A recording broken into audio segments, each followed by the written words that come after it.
हम बानी समर सिंह और हमारे को गाना बाउंडर म्यूजिक से आयल बा, जौना गाना के आप सब लोग ढेर सारा प्यार देतानी।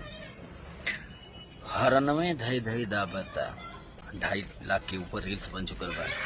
तो लीजिए दोस्तों, एक बार फिर से किसार भैया की टीम के लोग अपने मूर्खता का परिचय दे दिए हैं और इस बात को साबित कर दिए हैं कि वे अपने मूर्खता की वजह से ऐसे ही दूसरे स्टारों के गानों को प्रमोट करते रहेंगे। वैसे तो ये बातें आप लोगों को थोड़ा अजीब लगेगा, क्योंकि इस प्रकार के आरोप पहली बार खेसारी भैया की टीम पर लगा है। वैसे तो इन सारी बातों को सुनने के बाद आप लोग समझ ही गए होंगे कि मैं खेसारी भैया के इस बोलबम सॉन्ग के बारे में बात कर रहा हूँ, जिस पर लिरिक्स और पंच लाइन चोरी करने का आरोप लग रहे हैं। वैसे तो नो डाउट है कि भोजपुरी इंडस्ट्री के गाने ट्रेंडिंग टॉपिक पर ही बनते हैं, चाहे वह किसी गाने का लिरिक्स का ट्रेंडिंग टॉपिक चल रहा हो या किसी वायरल मैटर का ट्रेंडिंग टॉपिक। परंतु इस बार जिस प्रकार से खेसारी भैया के टीम के लोग समर सिंह के ट्रेंडिंग सॉन्ग के पंच लाइन और लिरिक्स का कॉपी किए हैं, वह लोगों को थोड़ा हजम नहीं हो रहा है। वैसे तो इन सारी चीजों को लेकर समर सिंह किसी प्रकार का विरोध सोशल मीडिया पे अभी तक नहीं जताए हैं, परंतु खेसारी भैया के खुद के फैंस इस सॉन्ग के कॉपी को लेकर थोड़ा नाराज चल रहे हैं।